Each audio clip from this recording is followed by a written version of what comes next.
Allah tidak pernah tinggalkan Anda. Mungkin ini ujian untuk membuat Anda lebih hebat lagi di masa depan. Kalau Anda tidak tahan bantingan yang sekarang, bagaimana Anda bisa mengatasi pelintiran yang akan datang?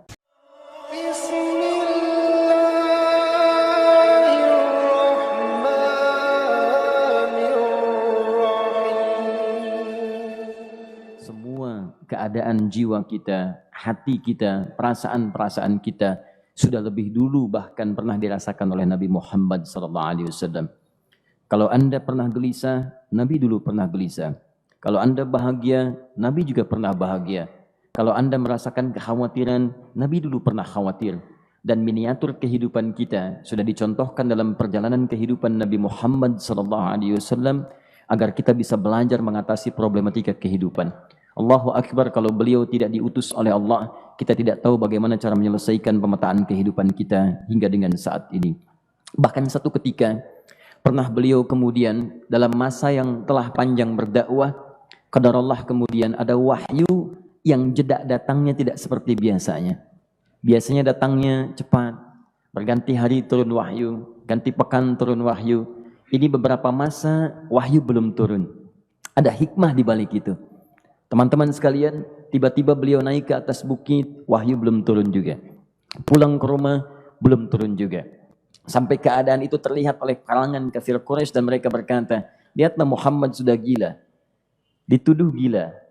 Jadi kalau Anda cuma dituduh dengan hal-hal yang ringan, dituduh soleh, kan? Dituduh kemudian orang yang berubah, dituduh semakin beriman dan sebagainya, barangkali itu lebih baik. Nabi dituduh gila, Anda bayangkan. Tuh Muhammad sudah gila. Muhammad sudah ditinggalkan oleh Tuhannya. Muhammad sudah kehilangan pegangannya. Muhammad sudah tidak punya orientasi. Orangnya sudah nggak jelas. Bolak-balik tidak karuan. Naik ke atas bukit seakan-akan orang yang frustasi. Dan seterusnya. Tapi tahukah Anda apa yang terjadi? Setelah berbagai cacian, makian, tuduhan, macam-macam diterima oleh Nabi SAW, lantas tibalah masanya Allah menurunkan satu surah, bahkan disandingkan dengan surah yang lainnya, bersandinglah dua surah ini secara bersamaan turun. Surah ke-93 dan surah ke-94-nya. Terkait berkelindan, memberikan satu harapan yang sangat panjang. Kata Allah, وَالضُّحَى وَاللَّيْلِ إِذَا سَجَى مَا وَدَّعَكَ رَبُّكَ وَمَا قَلَى وَلَلْآخِرَةُ خَيْرٌ لَكَ مِنَ الْأُولَى وَلَسَوْفَ يُعْطِيكَ رَبُّكَ فَتَرْضَى أَلَمْ يَجِدْكَ يَتِيمًا فَآوَى وَوَجَدَكَ ضَالًّا فَهَدَى وَوَجَدَكَ عَائِلًا فَأَغْنَى فَأَمَّا الْيَتِيمَ فَلَا تَقْهَرْ وَأَمَّا السَّائِلَ فَلَا تَنْهَرْ وَأَمَّا بِنِعْمَةِ رَبِّكَ فَحَدِّثْ. Ya Muhammad, saya bersumpah dengan waktu duha. Kalau kita baca dengan ilmu balaghahnya, itu bukan sekedar sumpah mengilustrasikan waktu duha. Karena di ilmu balaghah itu nanti ada 3 turunan ilmu. Ada disebut ilmu ma'ani, ilmu mencari kata-kata sehingga ungkapannya sesuai untuk disampaikan. Mana kata-kata yang tepat untuk disampaikan dalam konteks yang ingin dibicarakan. Itu ma'ani namanya. Kemudian setelahnya ada ilmu bayan. Bagaimana mengemas kosakata yang bagus ini sehingga bisa disampaikan dengan jelas. Orang tidak bingung menerimanya, paham maksudnya. Kemudian setelah itu kadang-kadang jelas kalimatnya, tapi kedengarannya tidak indah. Woi, rapatkan, woi, apa belum paham juga? Rapatkan saf. Memang jelas, tapi nggak ngenakin. Maka bagaimana caranya disampaikan dengan jelas, tapi hati kita terasa nyaman. Memuji terasanya nyaman diserahkan kepada Allah, tapi ada kebahagiaan. Disampaikan tidak terasa tergurui, diperintahkan serasanya diberikan jalan untuk mendapatkan kebaikan. Maka yang ketiga disebut dengan ilmu badi' namanya. Ilmu menghiasi kalimat yang disampaikan sehingga terasa dengan nikmat. Turunannya nanti ada majaz namanya. Mengambil sebuah kalimatnya untuk diposisikan pada kalimat yang nyaman disebut dengan kinayah turunannya. Maka teman-teman kata Allah, wadduha. Diterjemahkan demi waktu duha. Bukan sekedar waktu duha. Karena duha itu ada cahaya yang indah. Dirasakannya enak. Antum keluar waktu duha kan enak tuh. Berjemur.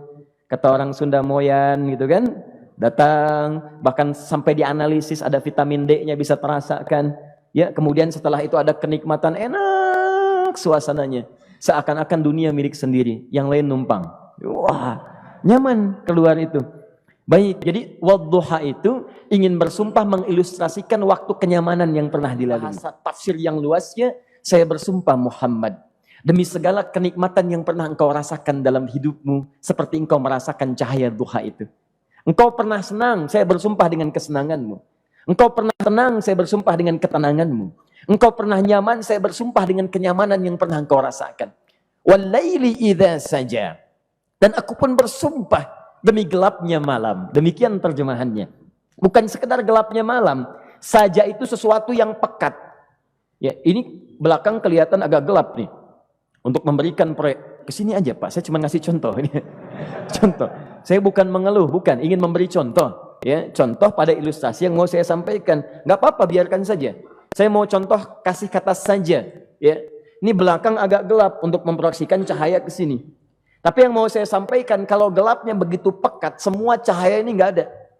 Cahaya nggak ada nih, sama sekali tidak kelihatan. Saya mau tanya pada Anda, beraktivitasnya mudah atau sulit? Mudah nggak menemukan sendal Anda di luar? Belum tentu. Menemukan jalan keluar pun belum meraba-raba jalan. Anda mesti kemudian melihat sesuatu dengan pandangan mata hati Anda. Raba, dan sebagainya. Sampai menemukan jalan itu pun belum tentu benar. Itulah yang disebut dengan gelapnya malam saja pekat. Kadang-kadang ada orang yang menghadapi satu kesulitan yang pekat, suasananya siang. Cuman karena masalahnya begitu pekat, seakan-akan membuat diri dia gelap. Jalan susah, limbung gitu. Kenapa gelap ya? Padahal terang. Karena masalah menggelimuti dirinya, seakan-akan dia diselimuti masalah yang gelap. Bimbang dia. Makan gak enak, minum gak nyaman, dan seterusnya. Ya, biasanya makan ayam tenang, ini dikasih yang lebih enak juga rasanya pahit. Gak enak zamannya. Maka kalau kita ilustrasikan dalam suasana tadi Muhammad, saya bersumpah, engkau pernah hidup nyaman, ataupun engkau mengalami masalah yang sangat pekat dalam kehidupan. Engkau alami sesuatu yang dahsyat sampai engkau bingung, bimbang, pekat, mereka menuduhmu dengan macam-macam. Ma wadda'aka rabbuka wa ma qala. Saya pastikan kepadamu, dalam keadaan nyamanmu seperti dulu ataupun engkau bimbang seperti sekarang, Tuhanmu tidak akan pernah meninggalkanmu ataupun menuduhmu gila. Orang-orang yang dekat dengan Allah Subhanahu wa taala, maka Allah akan menjaganya baik dalam keadaan yang tenang dan nyaman ataupun dalam kesulitan yang luar biasa. Walal akhiratu khairul laka minal ula. Nanti saya akan tunjukkan kepadamu. Jika kamu telah tabah dan sabar menerima cacian mereka, menerima tuduhan mereka, nggak apa-apa, ini kan muqaddimah. Masa kamu masih panjang. Kamu masih panjang dalam berdakwah. Kehidupan kamu masih panjang membawa tugas dan misi. Kalau kamu belum bersabar pada yang sekarang, bagaimana dengan yang di masa depan? Tapi saya pastikan kepadamu, jangankan yang seperti ini, masalah pekat yang paling hebat pun kamu akan hadapi, yang membuat kamu sedemikian sulit lebih daripada ini, yakinkan pada jiwamu, aku tidak akan pernah meninggalkanmu. Ini prinsip dalam kehidupan kita. Jika Anda menggantungkan hidup kepada Allah, Anda bersandar dengan baik kepada Allah, maka ayat ini akan mengatakan, teman-teman sekalian, Allah tidak akan pernah meninggalkan Anda dalam setiap kehidupan Anda. Nanti, sekarang perjuangan, kata Allah, walal akhiratu khairul laka minal ula. Nanti saat kamu tiba di akhirat, saya akan tunjukkan kepadamu ada yang lebih hebat yang tidak pernah engkau rasakan sebelumnya saat di bumi. Tidak akan ada lagi kesulitan yang kamu hadapi. Tidak akan ada lagi cacian yang kamu kemudian hadapi. Tidak ada lagi kemudian tuduhan yang kemudian kamu rasakan. Aku akan berikan apapun yang kamu inginkan sampai kamu puas. Wala sawfa yu'tika rabbuka fatarda. Nanti kamu pengen apapun, aku berikan. Kalau saufa masih ada jeda, ya. Kalau bahasanya wa yu'tika mungkin seketika. Tapi ketika mengatakan saufa, artinya bukan saat ini Muhammad. Sekarang pun aku berikan, tapi nanti yang di akhirat aku berikan sampai kamu merasa puas. Ayo minta apa saja. Hadir, hadir, hadir, hadir. Tapi yang paling indah, kalau kamu tidak percaya, alam yajidka yatiman fa'awa. Cobalah ingat, kalau sekarang sedang susah, coba ingat dulu. Bukankah saat kamu yatim, aku yang merawat sampai kamu tidak merasakan kegelisahan itu? Lahir bapak tidak ada, aku cukupkan dengan kakek. Kakek meninggal, aku hadirkan ibu dan paman hadir di sekitaranmu. Ibu meninggal, ada kakek. Kakek meninggal, ada paman. Dan Khadijah hadir di sekitaranmu. Bukankah aku rawat pada saat itu? Wajadaka dhallan fahada. Kamu sedang bingung, sedang susah. Bukankah sering aku berikan petunjuk kepadamu? Wajadaka ailan fa'aghna. Kamu merasakan kesulitan, lahir dalam keadaan yatim, tidak ada pendukung, maka aku jadikan kaya. Bukankah saat kamu menikah dengan Khadijah, aku tambahkan lagi pendukung untuk misi dakwahmu? Ini pesan dalam Al-Quran. Kalau Anda sedang merasa susah, kalau ingin yang baik-baik yang dulu. Kalau Anda sedang jatuh dalam bisnis, ingat-ingat saat Anda meningkat dalam bisnis Anda. Allah tidak pernah tinggalkan Anda. Mungkin ini ujian untuk membuat Anda lebih hebat lagi di masa depan. Kalau Anda tidak tahan bantingan yang sekarang, bagaimana Anda bisa mengatasi pelintiran yang akan datang? Karena dalam kehidupan bukan cuma dibanting. Anda mungkin mengalami penyingkiran, penyungkuran, lipatan, guntingan, bantingan, macam-macam. Jadi kalau satu gaya belum bisa Anda atasi, bagaimana Anda bisa berharap mendapatkan turunan yang lainnya? Selalu ingat bahwa jika hidup Anda ingin tampil gaya, Anda harus merasakan tekanan dalam kehidupan. Karena F selalu berbanding lurus dengan P, hukum Pascalnya. Gaya berbanding lurus dengan tekanan. Orang yang ingin tampil gaya dalam kehidupan, maka dia mesti siap menghadapi tantangan-tantangan hidup yang diatasi. Turun ayat. Sampai ujungnya. Jadi kalau kamu sudah begini lagi, jangan pernah kamu membentak orang lain. Jangan pernah merendahkan orang lain. Karena Allah pun menjaga setiap hamba sepanjang ia mendekat kepadamu. Setelah itulah turun kemudian surah Al-Insyirah. Alam nashrah lakas sadra. Antum kenal Nabi Musa? Baik. Tapi agak lumayan lah. Tadi saya di Soreang kenal Fir'aun. Di sini Musa. Baik, alhamdulillah. Perhatikan ya, dahsyatnya pemberian Allah kepada Nabi Muhammad SAW. Nabi Musa alaihi salam, dan seringkali kita bacakan untuk memohon kepada Allah. Rabbi syrahli sadri. Perhatikan baik-baik. Ini keunggulan Nabi Muhammad SAW dibanding Nabi Musa alaihissalam. Dua-duanya Nabi, Rasul, tapi masing-masing punya keistimewaan. Nabi berdakwah, memohon kepada Allah kelapangan hati. Rabbi syrahli sadri. Ya Allah, tolong lapangkan hatiku nih. Kenapa mesti lapang? Karena pasti Musa merasakan nih. Saya tahu betul karakter Fir'aun. Belum apa-apa sudah memaki. Kalau orang yang hatinya tidak lapang, tidak akan tahan dengan makian, keluarlah kemudian balasan yang tidak digambarkan sebelumnya. Fir'aun tuh kasar. Kasarnya bukan sekedar kasar, bahkan saking kasarnya bisa berujung pada eksekusi kematian. Saya contohkan tadi di sore yang ini, saya nggak suka dengan rambutnya nih, kata Fir'aun. Bukan nyuruh nyukur mas, tolong pisahkan kepala dari badannya. Gitu gayanya tuh, Fir'aun. Ya. Bukan nggak ngenakin, susah dengan Fir'aun itu. Jadi kalau belum apa-apa datang Musa ke situ, tidak seluas samudra, hatinya tidak lapang, cuman seluas gelas, tidak akan sabar menerima cacian Fir'aun. Begitu datang dicaci, dasar anak gak tahu diri, gak tahu malu, sudah saya rawat begini. Ya Allah, saya bosan dengarnya, matiin aja sekarang. Musa Nabi berdoa dikabulkan. Cuman kalau Fir'aun kemudian ajalnya misal wafat pada saat itu, tidak akan jadi contoh kepada kita untuk kekinian. Bagaimana orang yang bebal untuk bertobat kepada Allah Subhanahu wa Ta'ala. Bagaimana penyimpangan dalam kedudukan. Bagaimana dia kemudian akrab dengan pengusaha yang gelap. Di pengusaha gelap berpartner dengan penguasa zalim. Sudah ada dari dulu.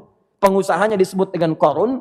Kemudian mohon maaf, ya, yang pemimpinnya disebut dengan Fir'aun. Tokoh intelektualnya disebut dengan Haman. Makanya cerita ini komplit di Quran. Sudah ada. Di setiap persoalan dalam kehidupan masyarakat disebabkan tiga hal yang berkolaborasi. Kalau bukan penguasa zalim, berpartner dengan pengusaha gelap, ditopang oleh intelektual yang sembrono. Itu persoalan. Jadi kalau ada sekarang intelektual menyalahgunakan kepintarannya, dia terlambat, sudah ada Haman dulu. Dan gak usah bersaing, dia bisa bikin piramida, Anda belum tentu bisa membuatnya. Kalah Anda, masih kalah hebat. Ya, jadi kalau dititipkan sesuatu, jangan disimpangkan. Yang ingin saya sampaikan, Musa mengatakan, Rabbi syrahli sadri. Nabi berangkat berdoa dikabulkan oleh Allah. Nabi Muhammad belum minta turun ayat. Alam nashrah laka sadra. Yang ini minta, Rabbi syrahli sadri. Nabi Muhammad, alam nashrah laka sadra. Muhammad, mulai dari peristiwa, sehingga engkau akan lebih sabar lagi menerima tantangan-tantangan dakwah. Mulai sejak itu, jangankan dimaki, dilempar batu di Taif. Dari Mekah, pergi ke Taif. Dengan Zaid kemudian. Sampai di Taif mendapatkan sesuatu yang tidak dibayangkan sebelumnya. Kalau cuma dihentikan saat mengajar, wajar. Ini dilempari batu. Anda bayangkan? Bisa kebayang nggak? Lempari batu tuh. Lempar jadi tameng, berdarah-darah, kemudian mundur. Mundur, beristirahat di bawah tepian pohon. Begitu beristirahat, datang malaikat penjaga dua gunung. Turun malaikat dengan kesal mengatakan, Ya Rasulullah, mud yadaika ilas sama. Ya Rasulullah, angkat tanganmu ke langit, minta kepada Allah, aku angkat dua bukit di Taif, aku himpit keduanya mereka. Aku himpit penduduk Taif dengan dua bukit itu. Apa jawab Nabi?